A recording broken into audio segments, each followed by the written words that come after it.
오늘 이 말씀을 가지고 예수님의 삶을 살아가는 교회란 제목으로 하나님의 말씀을 증거하도록 하겠습니다.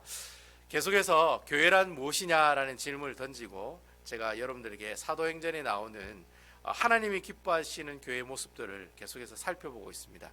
그래서 저번 주에는 제가 교회란 무엇이냐라는 질문을 던졌을 때 사도행전의 첫 번째 교회의 모습들이 나왔죠. 바로 그 교회가 어떤 교회입니까? 바로 성령이 충만한 교회. 성령이 충만한 교회를 바로 우리가 예수님이 기뻐하시는 첫 번째 교회로 여러분들께 말씀을 드렸습니다. 오순절날 마가의 다락방에 성령님이 임하셨어요. 그리고 제자들이 성령의 충만함을 받게 되었습니다. 성령의 충만함을 받았을 때 그 시작부터 바로 무엇이 시작되었습니까? 교회가 시작되었습니다. 여러분, 오순절 마가의 다락방에 교회가 이렇게 성령이 임하면서 그 모든 사람들이 성령 충만한 사람들이 되었죠. 그래서 그 성령 충만한 사람들이 되고 난 다음에 과연 그 성령의 충만함을 받은 사람이 어떻게 살아갈까? 어떻게 살아가는 교회가 하나님께서 기뻐하실까? 그 내용이 나와 있는 글이 바로 오늘 본문에 나오는 말씀입니다. 그래서 여러분, 오순절날 마가의 다락방에 성령님께서 임하시고 베드로가 즉시로 수많은 사람들에게 복음을 증거했죠. 그리고 복음을 증거하고 난 다음에 어떤 역사가 일어났습니까? 41절에 보면 베드로가 복음을 전했을 때 몇 명이 회개하고 돌아왔습니까? 3,000명이 회개하고 돌아오는 역사가 나타났습니다. 그래서 여러분 42절에 보니까 바로 그때 회개하고 예수님을 영접한 사람들이 그들의 인생을 어떻게 살았다라고 표현하고 있습니까? 바로 2장 42절에 보면은 성령의 충만함을 받았어요. 사람들이 이제 성령의 충만함을 받은 사람들이 이제 베드로가 성령의 충만을 받은 베드로가 하나님의 말씀을 증거하니까 3,000명이 돌아왔어요. 근데 그 3,000명이 돌아왔는 그 3,000명이 돌아온 사람들이 어떠한 행동을 보였느냐? 이제 42절에 보면 그들의 사도의 가르침을 받아 서로 교제하고 떡을 떼며 그리고 오로지 기도를 힘쓰느니라, 그렇게 얘기하고 있어요. 그래서 여러분, 이 성경을 보니까 성령이 충만한 사람, 즉 예수님을 믿고 성령이 충만한 사람들은 크게 네 가지의 모습들을 나타내는 것 같아요. 오늘 42절에 나오는 말씀처럼 어떤 현상들이 나타나는 것. 첫 번째는 사도의 가르침을 받고, 또 두 번째는 어떤 현상이 나타납니까? 교제를 하고, 그리고 세 번째는 떡을 떼고. 떡을 뗀다는 말은 이제 성찬식을 드린다는 거죠. 성만찬을 하나님께 드린다는 거죠. 그리고 마지막 네 번째는 오로지 기도에 힘쓰는 사람들이 되었다. 요 네 가지가 나타나는 것 같아요. 내가 예수를 믿고 예수님을 영접하고 성령의 충만함을 딱 받으면 나에게 네 가지 현상이 나타난다는 거예요. 하나님의 말씀에 은혜 받고, 또 하나님과 교제하는, 수많은 많은 사람들과 교제하는 그런 일들이 나타나고, 또 내가 성만찬에 참석하는 그런 모습들이 나타나고, 마지막은 하나님 앞에 기도하는, 기도로 전무하는 삶을 살아가는 것이 바로 성령의 충만함을 받은 사람들의 반응들이라고 하는 것이죠. 제가 이런 네 가지의 반응들을 보면서 이 네 가지의 반응에 공통점이 있더라고요. 그 공통점이 뭐냐? 바로 이 성령을 받은 사람들은 말씀의 가르침을 받고 교제하고 떡을 떼고 오로지 기도에 힘쓰는 이 네 가지 현상의 공통점은 뭐냐면은 이 네 가지의 모습들을 항상 하시면서 살아가신 분이 계시더라는 거예요. 그분이 바로 누구시죠? 바로 예수님이라는 거예요. 예수님께서 이 땅에 살아 계실 때, 공생의 사역을 감당하고 계실 때, 3년 동안 사역하실 때 항상 하신 일이 이 네 가지의 일이었어요. 하나님의 말씀을 가르치고, 또 제자들과 교제하시고, 교제하실 때 예수님께서 그냥 제자들만 교제하신 게 아니죠. 죄인들도 함께 하시고, 수많은 병자들을 고치시고 치유하시고, 소외받는 사람들을 만나서 그 사람들과 교제하고 하나님의 복음을 증거하는 그런 일들을 감당하셨다는 거예요. 그리고 제자들에게 떡을 떼시고, 근데 이제 마지막 제자들과 이제 성만찬을 이제 행하시고, 그리고 마지막에는 어떻게 해요? 피곤한 삶을 피곤한 사역을 감당하셨지만은 예수님께서 항상 그 사역 끝나고 난 다음에 무엇을 하셨습니까? 한적한 곳을 찾아서 하나님께 기도하는 시간을 가지신 분, 바로 그분이 예수님이셨다라고 하는 거예요. 결국 여러분, 성령 충만한 교회의 특징이 뭐냐면은, 하나님이 기뻐하시는 교회의 특징이 뭐냐면, 이렇게 예수님께서 성령의 충만함을 받아서 예수님께서 기뻐하시는 삶을 살아갔던 이 네 가지의 모습을 살아가는 그 교회가 어떤 교회예요? 바로 하나님께서 기뻐하시는 교회의 모습들이라고 하는 거예요. 그러니까 성령의 충만함을 받은 교회의 특징이 뭐냐? 바로 예수님의 삶을 닮아가려고 애쓰는 그런 사람이 많이 모여 있는 교회, 바로 그 교회가 하나님께서 기뻐하시는 교회의 모습들이다라고 하는 거예요. 그래서 여러분, 우리 신약 성경에 보면은 예수님의 삶을 기록한 4권의 책이 있어요. 여러분, 어떤 책입니까? 마태복음이 있고, 마가복음이 있고, 누가복음이 있고, 요한복음이 있죠.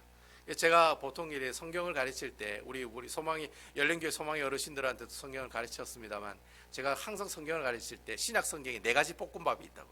무슨 볶음밥이 있어요? 마태 볶음이 있고, 마가 볶음밥이 있고, 누가 볶음밥이 있고, 요한 볶음밥이 있다고. 이 4가지 볶음밥이 있다고 항상 기억하라고. 그래서 이 볶음밥은 가격도 다 틀려요.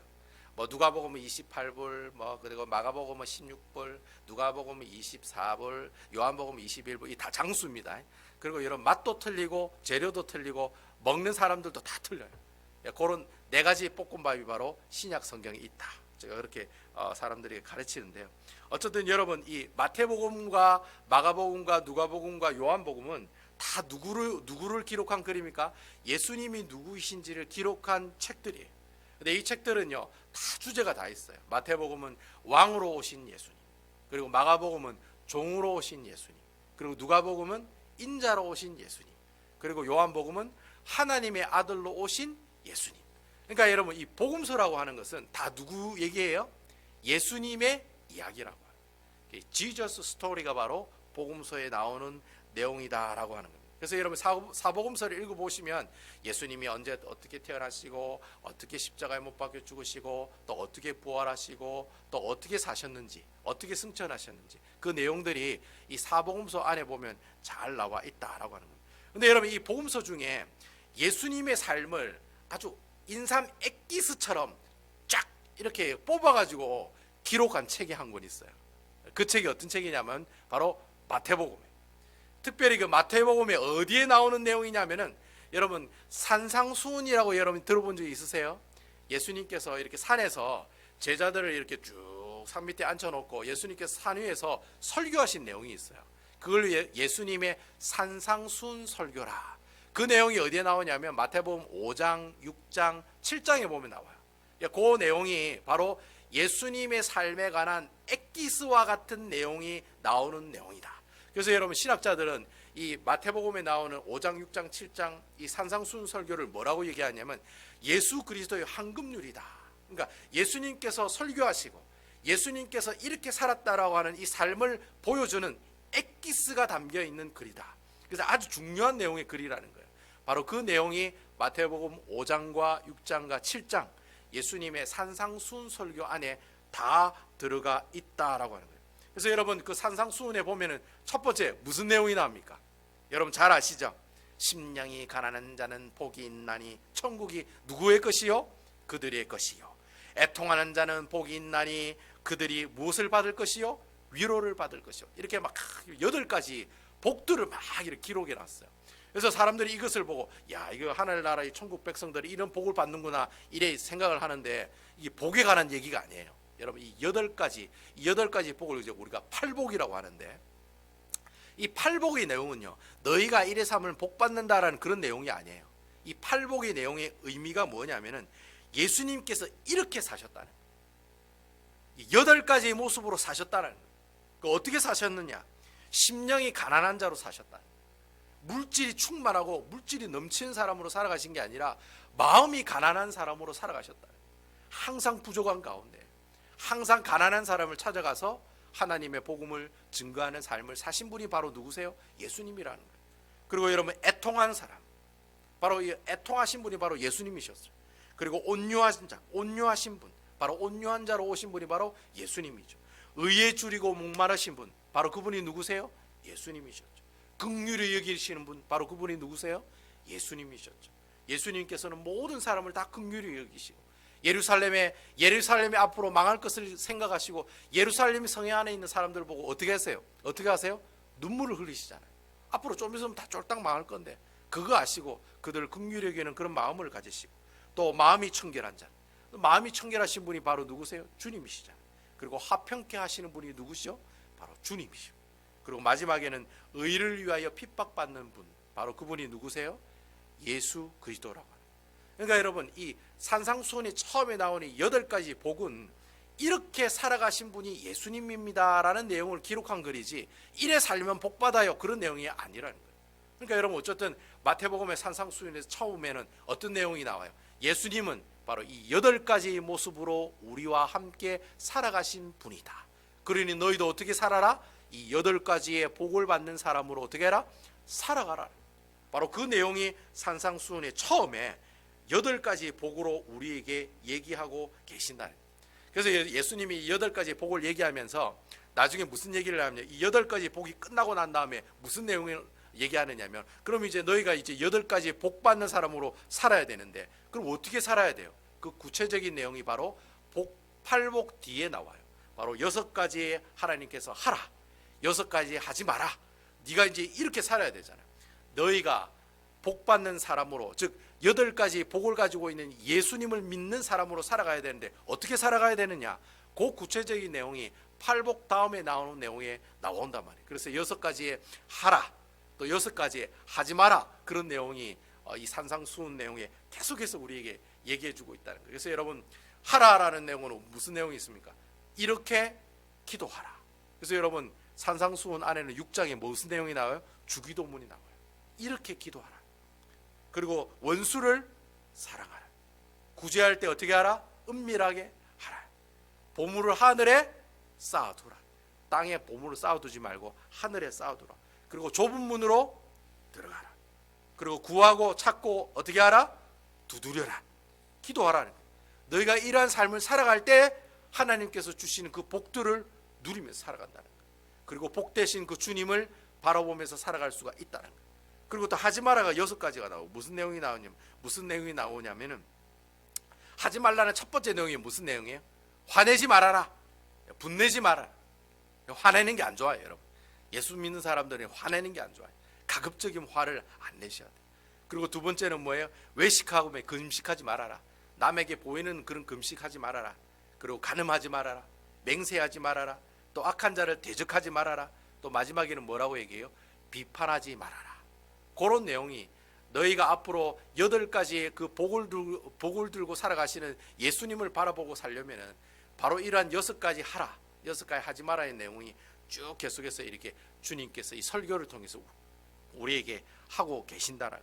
그러니까 결국에는 이러한 내용들을 설명하면서 하나님께서, 예수님께서 우리에게 하고자 하는 얘기가 뭐냐면은 너희가 천국 백성이면, 너희가 예수 그리스도를 영접하고 성령에 충만한 사람들이라면 어떻게 살아가라? 이렇게 하나님의 뜻대로 살아가라. 바로 그것이 하나님께서 기뻐하시는 모습들이라는.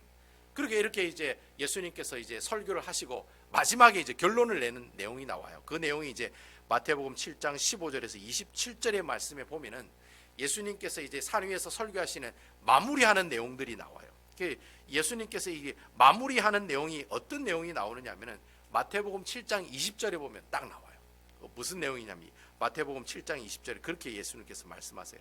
이러므로 그들의 열매로 그들을 알리라.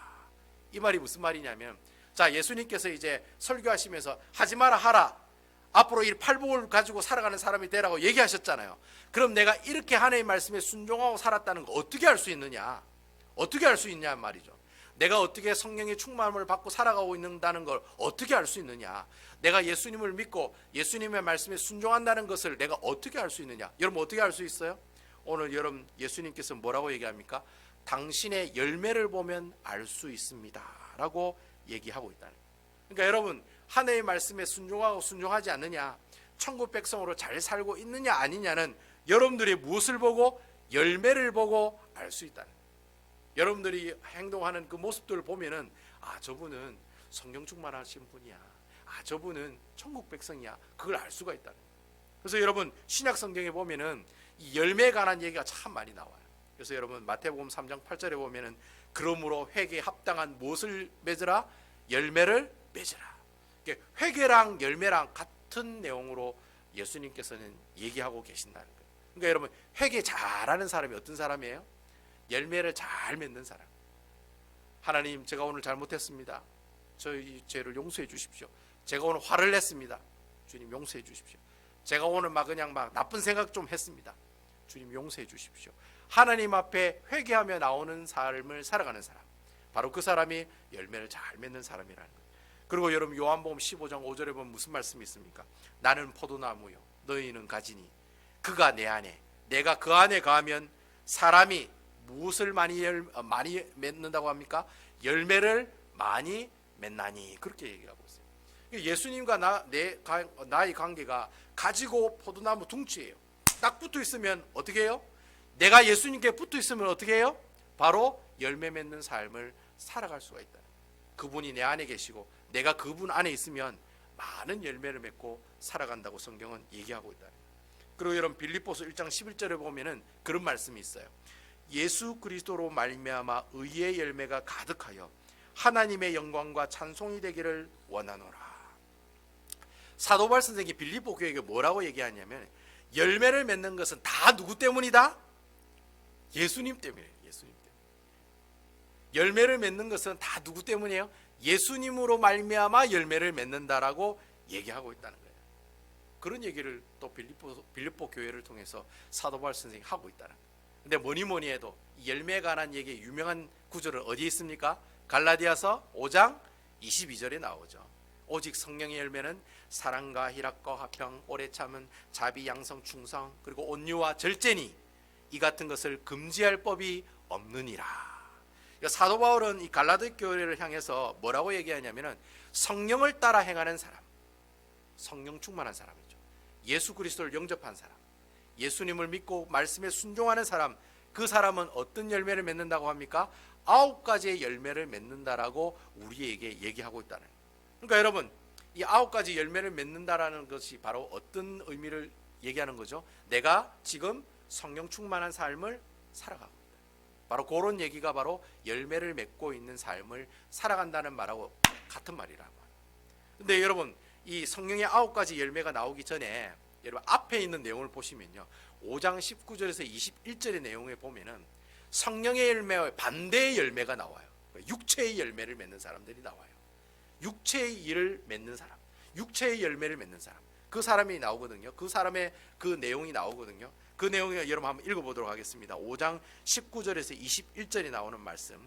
육체의 일은 분명하니 곧 음행과 더러운 것과 호색과 우상숭배와 주술과 원수 맺는 것과 분쟁과 시기와 분냄과 당짓는 것과 아이고 너무 많네요. 분열함과 이단과 투기와 술취함과 방탕함과 또 그와 같은 것들이라. 여러분 성령의 열매를 맺지 않는 반대의 삶을 살아가는 사람들 오늘 이 몇 가지가 나오냐 한 15가지가 정도 나와요. 15가지. 성령의 열매는 9가지인데 성령의 열매 아닌 열매를 맺는 사람은 몇 가지 열매를 맺어요? 15가지를 맺는다라고 우리에게 얘기해 주고 있다는 거예요. 여러분 여기 보니까 15가지 중에 여러분 몇 가지 정도 들어가는 것 같습니까 여러분? 예? 다 들어갑니까 여러분? 아니면 한두 개 정도? 뭐 한두 개 정도 들어가시면 잘 사시는 거죠. 저는 이 말씀을 보니까요, 이 말씀을 묵상하면서 보니까 야, 참 많기도 하다. 내 죄가 참 많도다. 참 많이 있도다. 여러분 이 15가지 죄 가운데 거의 대부분에 속하면 하나님께 회개하셔야 돼요. 회개하셔야 돼요. 그 사람이 어떤 사람이에요? 성령의 열매를 맺고 살아가는 사람들이라는 거예요. 근데 여러분 오늘 이 본문의 말씀을 보면요, 재밌는 구절이 있는데 육체의 일은 분명하니라는 그 말이 처음에 나오잖아요. 근데 이 육체의 일은 영어로 보면은 복수로 되어 있어요. 복수로. 그렇죠? 육체의 일들은 하면서 뒤에 보니까 15가지가 줄줄이 나오잖아요. 그러니까 당연히 복수인 거예요. 육체의 일들은 다 복수인 거예요. 근데 여러분 오늘 성경에 보니까 우리 한글 성경에는 해석을 어떻게 해놨냐면은 육체의 일은이라고 표현하고 있어요. 이게 잘못된 해석이에요. 원래는 어떻게 해석을 해야 돼요? 육체의 일들은 그렇게 해석을 해야 돼요. 왜냐하면 복수니까. 육체의 일들은 뒤에 줄줄이 15가지가 나오잖아요. 그러니까 육체의 일은 이라고 해석을 하면 안 되고 육체의 일들은 음행과 더러움과 호색과 우상숭배와 주술과 원수 맺는 것 분쟁과 시기와 땡땡땡땡땡 이렇게 나가야 그게 맞다라는 거예요. 근데 여러분 오늘 우리 성경에 보면은 우리 한글 해석은 일들은이라 꼭 단수처럼 얘기해놨잖아요. 원래는 복수예요. 근데 여러분 재밌는 것은 이와 반대되는 내용의 22절에 성령의 열매는 이랄 때 이 성령의 열매는 이라는 이 내용은요, 여러분 단수일까요? 복수일까요? 예? 많은 것들을 지칭할까요? 아니면 한 가지를 지칭하는 내용일까요? 예? 여러분 한번 딱 보세요. 여러분 성령의 열매 뒤에는 9가지 열매가 나오잖아요. 복수일까요? 단수일까요? 여러분 제가 지금 문법적인 얘기를 해서 헷갈릴 수도 있는데 하나를 얘기하는 걸까요? 여러 개를 얘기하는 걸까요? 여러분 이 성령의 열매는 하나일까요? 여러 개일까요? 예? 하나일까요? 여러 개일까요? 제가 여러 개면 제가 이렇게 질문 드리겠습니까? 여러분 통밥이 있지 딱 보면 알지 않습니까? 여러분 하나라는 거예요. 하나. 그러니까 문법으로 보면 단수라는 거예요. 단수. 진짜 이상하죠? 앞에 육체의 일은 복수야. 밑에 15가지가 줄줄이 나오니까. 근데 성령의 열매는 분명히 줄줄이 9가지가 나오는데, 근데 여러분 성경에 보면 이 성령의 열매는 하나로 단수로 취급하고 있다는 거예요. 그래서 영어 성경에 보면 the fruit 맞습니까? fruit, 예, 열매라는 거죠. of the spirit is라고 되어 있어요. is. 원래는 복수가 되면 are가 나와야 되거든요. 그러니까 성령의 열매들은 하고 나와야 되는데, 영어 성경에도 보면은 성령의 열매 하나는 이렇게 나와요. 그러니까 여러분 이렇게 단수로 표현되고 있다는 거예요. 예, 여러분 성령을 열매를 맺는 말이 왜 단수냐면은, 여러분 이 성령의 열매를 맺는다는 말이 무슨 의미냐면은 예수님의 인격을 닮아간다는 말. 그 의미를 가지고 있어요. 그러니까 성령의 열매라는 말은 예수님의 인격을 닮아가는 것, 이런 뜻이에요. 그러니까 여러분 예수님이 한 분이에요, 두 분이에요, 세 분이에요? 예수님이 한 분이잖아요. 그 예수님의 인격은 한 분이시라는 거예요. 그러니까 여러분 성령의 열매는 복수가 아니라 뭐예요? 단수로 표현되고 있다. 예수님은 한 분이시고 예수님은 한 인격이니까 단수로 사용하고 있다는 거예요. 그러니까 여러분 성령의 열매라고 얘기하면 뭐 사랑이라 화평 자비 형성 충성 뭐 오래 참음 뭐 온유와 절제 뭐 이렇게 9가지를 쭉 얘기하면은 여러 가지가 될 수가 있겠지만 실제적으로 여러 가지가 아니고 뭐예요? 그 9가지가 뭐예요? 예수님의 인격이라고 하는 거예요. 예수님께서 그래서 하셨다는 거예요. 자비롭게, 양성, 충성, 오래 참음, 그리고 사랑, 희락, 이렇게 9가지 열매들 있잖아요. 이 성령의 9가지 열매들, 이 9가지 열매들을 가지고 계시는 분이 바로 누구세요? 예수님이라. 바로 그런 인격을 가지고 살아가신 분이 예수님이라. 그래서 여러분 성령의 열매는 복수가 아니고 단수로 표현하고 있다라는 거예요. 그러니까 여러분 이 말씀을 보면서 우리가 무엇을 알 수 있냐면, 예수님의 인격을 닮아간다는 말이랑 성령의 충만함으로 살아간다는 말이랑 같은 말이에요, 틀린 말이에요? 같은 말이라는 거예요. 그러니까 내가 성령의 충만함을 받았습니다, 예수님을 영접했습니다, 내가 예수님을 믿습니다, 이 말이 무슨 말이냐면 나는 이제 예수님의 인격을 닮아가는 사람입니다, 나는 이제 예수님을 따라가는 사람입니다, 나는 이제 예수님의 삶을 본받아서 살아가는 사람입니다 라는 내용하고 똑같은 내용이라. 그래서 여러분 우리가 실질적으로 믿음 생활을 하다 보면은 여러분 예수님을 믿고도 내가 인격이 변하지 않는 모습이 너무나도 많잖아요. 그렇잖아요, 여러분. 내가 예수님을 믿고도 정말 내 성격이 정말 안 죽어요. 정말 예수님을 믿는데 내 인격이 정말 변하지가 않아요. 여기 계시는 분들 다 변하셨는지 아무 반응이 없으시네요. 예수를 믿으면 사람이 변해야 되는데 예수를 믿어도 사람이 잘 안 변해요. 정말 안 변해요. 여러분 그렇지 않습니까? 그래서 여러분 어떤 분들 그러잖아요. 왜 나는 예수를 믿었는데도 내 성격이 그대로인지. 옛날에 10년 전에 예수를 믿었을 때 성격이랑 지금이랑 똑같다라는 거예요. 그래서 여러분 어떻게 해요? 자괴감을 가지고 자책감을 느끼고 내가 예수를 믿으면 뭐 하겠냐, 내가 예수를 믿어도 하나도 변한 건 없다, 뭐 이렇게 여러분 참 이렇게 자괴감에 자책감에 빠지는 분들이 너무 많다라는 거예요. 근데 여러분 중요한 것은 사람의 인격을 변화시키는 분이 여러분 사람입니까? 아니면 하나님이십니까? 하나님이시라는 거예요. 우리의 인격을 변하게 하시는 분은 누구이십니까? 성령님 한 분밖에 없다는 거예요.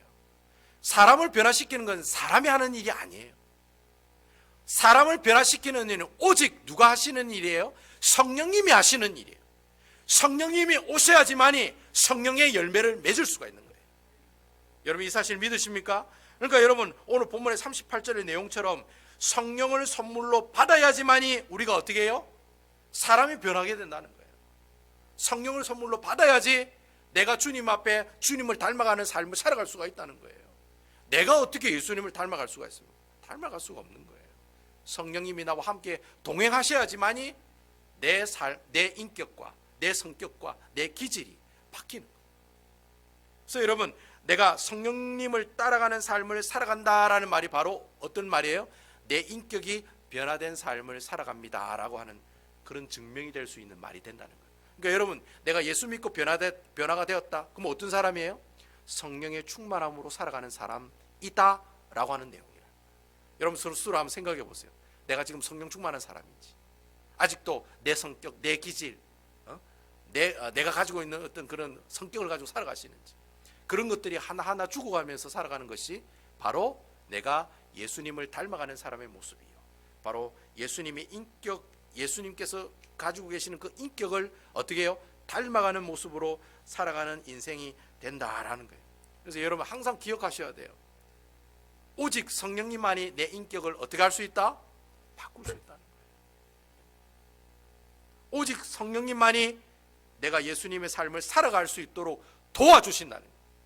오직 성령님만이, 오직 성령 충만함만이 내가 가지고 있는 모든 기질들, 내가 가지고 있는 모든 성격들 다 바뀌어지고 예수님의 인격으로 닮아가는 삶을 살아갈 수가 있다는 거예요. 그래서 여러분 오늘 성경이 말씀하는 내용이 그거예요. 성령 충만한 교회는 어떤 교회예요? 예수님을 닮아가려고 애를 쓰는 사람들이 모여있는 교회, 예수님의 삶을 살아가려고 애쓰는 교회, 그런 성도들이 많이 모여있는 교회, 성령 충만함을 많이 가지고 있는 교회, 바로 그 교회가 어떻게 해요? 하나님께서 기뻐하시는 교회의 모습들이라고 하는 거예요. 여러분 오늘 성경에 보면 예수님의 삶을 살아가는 사람들의 모습들이 42절에 보면 나오잖아요. 어떤 사람들입니까? 말씀을 가르침을 받고 서로 교제하고 떡을 떼고 오로지 기도에 힘쓰는 사람들. 바로 이런 사람들이 어떤 사람들이에요? 예수님을 닮아가려고 애를 쓰는 사람들이라는 거예요. 44절과 45절에는 어떤 사람들입니까? 다 함께 모여서 물건을 통용하고 자기 재산과 소유를 다른 사람들을 위해 나누어 주는 사람들. 바로 이 사람들이 예수님의 삶을 따라가면서 살아가는 사람들의 모습들이라는 거예요. 예수님이 그래서 하셨잖아요. 다 주셨잖아요. 다 주셨잖아요. 내 모든 살과 피를 다 주셨잖아요. 그래서 여러분들을 구원하셨잖아요. 그분이 바로 우리 주님이시라는 거예요. 바로 내가 예수님을 따라간다는 말은 바로 이러한 예수님의 삶을 따라가고 닮아간다는 말이 바로 그 말과 동일한 말이 된다라는 거예요. 그리고 마지막 46절과 47절에 보면 뭐라고 얘기합니까? 날마다 마음을 같이하여 성전에 모이기를 힘쓰고 음식을 나누고 하나님을 찬미하는 삶을 살아가는 사람, 바로 이 사람이 예수님의 삶을 살아가는 사람들이다라고 하는 겁니다. 제가 여러분 짧은 이민 생활입니다만 저는 10년밖에 안 살았습니다. 여기 계시는 분들한테는 번데기에 주름 잡는 일밖에 안 되겠죠. 여러분 기본이 20년, 30년, 40년 넘어가시는 분 계실 건데, 제가 미국 살아가면서 느낀 게 그거더라고요. 내가 가지고 있는 거 베푸니까 하나님께서 주세요. 예, 아멘입니까? 예, 경험하셨을 거예요. 베푸니까 주시더라고요. 이거 내 거야. 나 돈 많이 벌어야 돼. 나 200만 불, 300만 불 벌어야 돼. 그래야 내 노후가 편안해. 이렇게 살면은 하나님께서 물질 주세요, 안 주세요? 안 줘요. 근데 내가 가지고 있는 것만큼 하나님께 내놓으면은 그거 사람들에게 베풀고 나누어주고 밥 해주고 불러가지고 밥 먹이고 그렇게 하면은 하나님께서 어떻게 해요? 또 계속 밥 먹이라고 뭘 주세요? 계속 돈을 주세요. 제가 유학생활 하면서 이 불쌍한 유학생들 불러가지고 밥 먹이잖아요. 나도 돈 없는데. 그럼 하나님께서 밥 먹이라고 돈을 줘요. 걔네들 불러가 계속 밥 먹이라고. 그래서 제가 유학생활 때 기숙사에 저희 집에 항상 밥 먹으러 오는 유학생들이 항상 들끓었어요. 우리 가정의 속마음도 모르는 것들이 와가지고 막 밥만 먹고 막 쌀만 축 내고 가고, 저 애들이 밥 먹으러 오면 막 근심 걱정이 막 충만해요. 아이고 이것들이 쌀 먹으면 또 오늘 얼마나 먹겠나. 이거 와가지고 또 김치를 거들려면 또 얼마나, 우리 집 김치 오늘 다 동나겠네. 아이고 내가 어제 저 마트 가가지고 말이죠, H마트 가가지고 김치 한 박스 샀는데 이것들이 밥 먹으러 와가지고 다 김치를 다 먹는 거예요. 다 먹는 거예요. 그럼 그거 아까가지고 안 내놓으면 어떻게 해요? 하나님 더 이상 안 주신다는. 근데 그거 김치 다 한 통 내놓으면 다음 날에 누가 아이고 목사님 김치 없지요 하고 김치 또 내놓는다는. 또 그 김치 또 그 유학생들에게 밥 먹이면 또 어떻게 해요? 또 주님께서 뭐 어떻게 해가지고 뭐 또 이렇게 뒷구멍으로 돈이 막 들어와요. 예? 그럼 그 돈 가지고 내가 먹고 사느냐? 그게 아니라는 거예요. 그 돈 가지고 또 베풀면 또 채워주시고, 베풀면 또 채워주시고, 그게 예수님과 함께 동행하는 삶이요, 예수님을 닮아가는 삶의 모습들이라는 거예요. 바로 그런 사람들이 많이 모여있는 교회가 바로 어떤 교회예요? 하나님께서 기뻐하시는 교회라. 그러니까 여러분, 하나님께서 기뻐하시는 교회는요, 첫 번째가 성령이 충만한 교회예요. 성령이 충만한 사람들이 모여 있는 교회예요. 그리고 또 어떤 교회예요? 예수님의 삶을 살아가려고, 예수님을 어떻게 하면 닮아가려고 애쓰고 노력하고, 우리 김문호 목사님이 얘기하잖아요. 애를 써야 뭐 똥주발에 뭐가 나오고, 애가 나오든지 애를 써야 애가 나오지요. 애를 써야 뭐 어디 뭐가 막 나오긴 나오죠. 밑에 뭐가 나오겠지요. 배에 힘을 줘야 뭐가 나오죠. 그렇지 않습니까, 여러분? 마찬가지로 애를 써야 돼. 신앙생활도 마찬가지로 내가 애를 써야지 어떻게 해요? 하나님께서 우리와 함께 하시는 그런 놀라운 역사를 경험하게 된다는 거예요. 이게 이러한 사람들이 많이 모여 있는 교회, 예수님과 함께 동행하며 살기를 원하는 사람들이 모여 있는 교회, 예수님의 삶을 살아가려고 애쓰는 교회, 바로 그 교회가 하나님께서 기뻐하시는 교회라고 하는 거예요. 그러니까 여러분, 이 초대교회 사람들처럼 모이기를 힘쓰고 나눠주는 걸 좋아하고 주님 앞에 나와서 기도하고 많은 성도들과 교제하고 불쌍한 사람들 도와주고 기도해주고 그런 삶을 한번 살아가 보세요. 그러면 하나님께서 부족한 것들로 다 채워주시고 나약한 것들로 다 상처를 치유해 주시고 하나님께서 부족한 거 나약한 거 다 채워주시고 넘치는 그런 은혜가 여러분들이 경험하는 그런 모습이 있을 줄로 믿습니다. 그래서 여러분, 오늘 이 사도행전 2장 47절에 보면은 우리가 이렇게 예수님과 함께하는 삶을 살아가는 교회가 되면은 하나님께서 이런 축복을 주세요. 2장 47절, 우리 다 같이 2장 47절에 있는 말씀 한번 읽어보도록 하겠습니다. 2장 47절입니다. 시작. 하나님을 찬미하며 또 온 백성에게 칭송을 받으니 주께서 구원받는 사람을 날마다 더하게 하시니라. 아멘. 주께서 구원받는 사람을 날마다 더하게 하시니라. 어떤 사람들에게, 어떤 교회에게? 성령이 충만한 사람들이 있는 교회, 예수님의 삶을 살아가기를 소원해서, 예수님을 닮아가기를 소원해서, 예수님의 인격을 닮아가기를 소원해서 애를 쓰는 사람들이 모여있는 그 교회는 하나님께서 어떻게 하세요? 사람들 그냥 막 보내주신다는 거예요. 그냥 보내주신다는 거예요. 그런 교회 사람들에게 보내주신다는 거예요.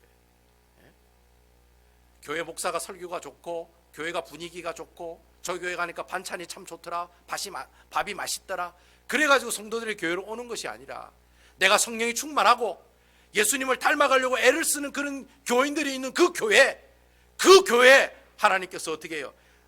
구원받은 사람을 날마다 더하시더라. 이런 축복을 주신다는 거예요. 저는 우리 배단의 교회가 이런 축복을 받는 교회가 되는 모습이 있기를 주님의 이름으로 축원드립니다.